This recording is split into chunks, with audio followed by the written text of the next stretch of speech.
When I woke up, I was all alone. Everyone's gone. Is it because of those monsters?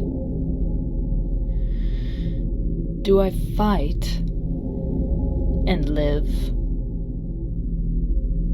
Or do those monsters get me? I want to find somebody. I don't like being alone. But is there anyone left alive? Been on a kick playing through Silent Hill 2 repeatedly to see all the endings. One of them required me to complete the game's side story, Born from a Wish. I said in my predictions video on the upcoming Silent Hill 2 remake that it's one of those stories that everyone knows through cultural osmosis. I've never heard a thing about Born from a Wish. I wasn't sure if that was a good thing or a bad thing, so I played it. And I really liked it. It's a cute little ghost story, sequestered from the usual terrors of Silent Hill. Mostly. If Silent Hill 2 were to come out in current times, which it will technically, Born from a Wish would be a DLC supplement similar to the Ghost Survivors in Resident Evil 2. It's all the things you do in the main campaign, scaled down to a single building and puzzle. Describing it that way doesn't really make it sound very enticing to play. But what I like about Born from a Wish is that it capitalizes on your familiarity with the town, and your ability to recall where key items are placed in the setting. And your reward for doing it is getting more information about Silent Hill, its customs, and the implications surrounding those customs. More importantly, it adds more depth to a character who would otherwise be written off as an effigy, as a cipher, but who may instead be facing her own crisis, just like any other person trapped in Silent Hill. When you start Born from a Wish, you see Maria staring at a reflection in the mirror, just like how James did at the start of the main story. Not sure if there's any deeper meaning behind it, but I like the parallel imagery. From this private moment in her dressing room, we already get a ton of information about the town and Maria. The first thing Maria said was, When I woke up, I was all alone. We're still not sure whether Maria is real or some kind of construct made by the town to torment James, but knowing our thoughts does a lot of work to humanize her. We also know that she can see the monsters and knows that the town isn't right. It's implied that each person who enters Silent Hill perceives the town in their own unique way. In James's campaign, we can catch glimpses of those alternate worlds when we confront Eddie in the meat locker, or Angela when she faces the thing she calls Daddy in the piston room. But knowing that Maria sees the town like James does implies two things. 1. Maria is an extension of James, and thus perceives the town in the same manner. Or 2. Silent Hill is just a real shithole. As Maria mulls over her chances of survival, we learn that she's afraid of pain and being alone in the town. Her motivating factor for leaving the safety of her dressing room is to find someone else because there's strength in numbers. And so her story begins. Because Born from a Wish is so short, the game doesn't waste our time when it comes to arming us. Maria already comes strapped with a snub-nosed revolver that somehow holds 10 rounds. She also has a couple of boxes of handgun ammo and some health drinks. Leaving the dressing room finds us in the back area of Heaven's Night, the local gentleman's club. Back in James's story, we had to cross through Heaven's Night to move to the west side of town, but we couldn't open the doors until Maria unlocked them all.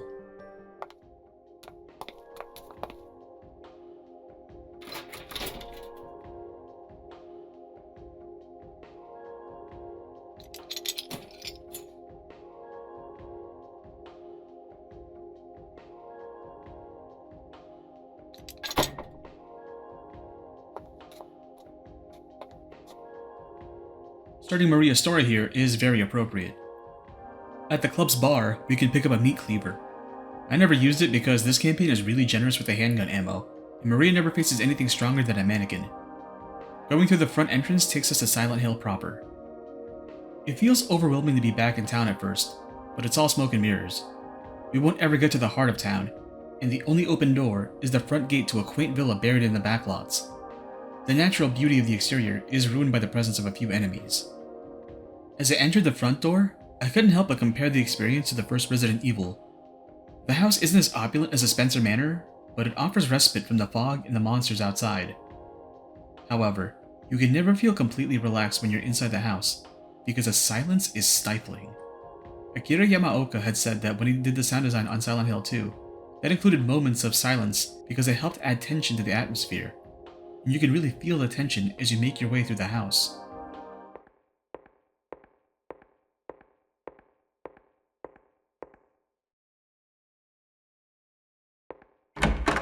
There aren't that many places to go to at first, but eventually we make our way up to the second floor and meet the second character in the story. Is somebody there? Stop it. You're disturbing me. This is Ernest. He's been living in this house for who knows how long. Doesn't want company. I just want to see another human face. Do you know what's happening in this town?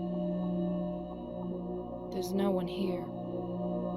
Just monsters. Yes, I know. But so what? It has nothing to do with me. No one here means there's no one to disturb me. You want to be alone in this insane asylum? Yes, exactly.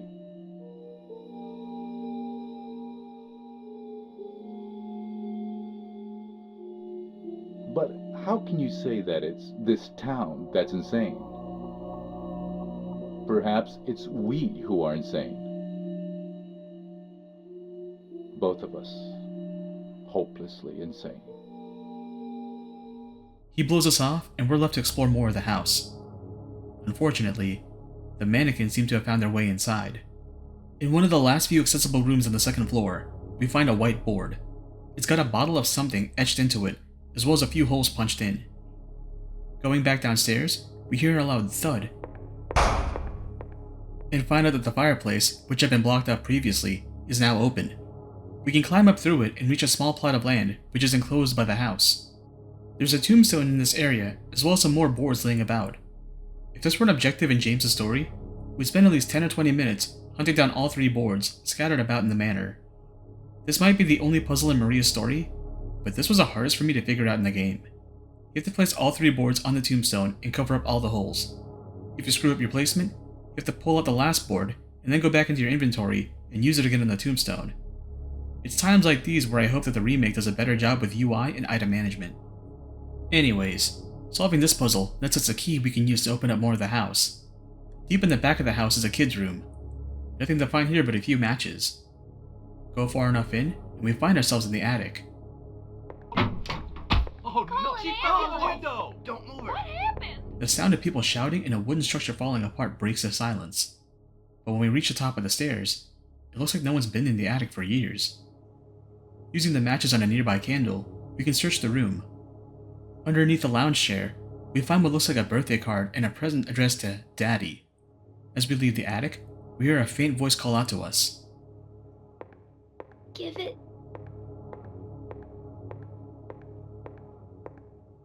to my daddy. Gee, I wonder who Daddy could refer to. We bring the card to Ernest, and now he's more willing to open up to us. He wants us to go to the apartment complex next door and look for a white liquid. He needs us to do it because he hasn't been able to leave the house for years, for some reason. Well, since he asked so nicely, let's get him what he wants. This is where our prior knowledge of James's campaign pays off. Instead of having to run around aimlessly and checking every door in the hallway, we can pick up a map of the apartment in the same place as James would find it. The white liquid Ernest is referring to is a bottle we would normally find in room 105 after beating the game once. On our way to bringing the bottle back to Ernest, I feel like the graffiti is trying to tell us something, but I can't put my finger on what it is. Once we give him the white liquid, Ernest becomes so grateful, as it was the last thing he needed, but he could never get. In his ramblings, Ernest tells us things that Maria has a hard time understanding, and when she finally opens the door,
I love this twist. It could have ended up feeling like a hack job, but the way it was executed was perfect. You know Team Silent knew they had a banger cooking, because they went out of their way to take the piss away from their own game with the graffiti. What really pushes this campaign from a fairly compelling ghost story into something more is the inclusion of the white chrism in the rituals that Ernest mentioned. If you got the rebirth ending in James's campaign, you were effectively doing the exact same thing as Ernest, because you were also collecting items that he would need to resurrect his daughter. The first rebirth item you get is the white chrism in room 105, which is also where the coin puzzle is located. Maria's story ends with her contemplating on whether she should take the easy way out, but in the end, she throws a revolver away. Then she wanders off into the fog and whispers a name. James.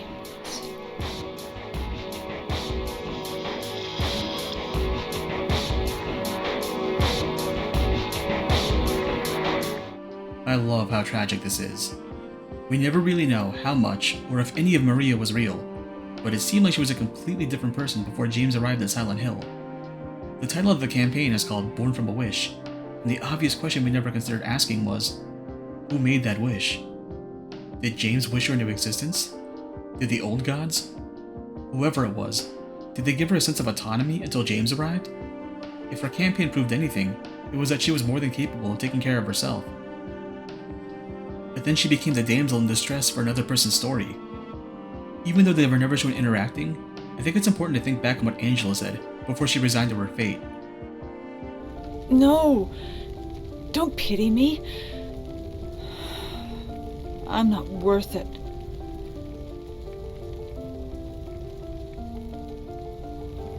Or maybe you think you can save me. Will you love me? Take care of me? Heal all my pain?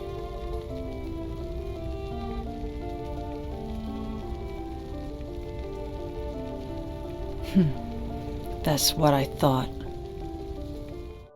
I loved Born from a Wish, especially since I went into it blind. I could never do that with James's story because it's been talked about so much that you eventually learn all the major twists in some form or another. But Maria's story was so good. Team Silent somehow snuck in a modern gothic horror story in their psychological thriller. And not content with that, they even put some existential dread in the mix and made a character who came off as either a seductress or a harpy from James's perspective, to someone who had her own hopes and fears. Play Born from a Wish. Like every good ghost story, it stays with you and leaves you feeling haunted. James.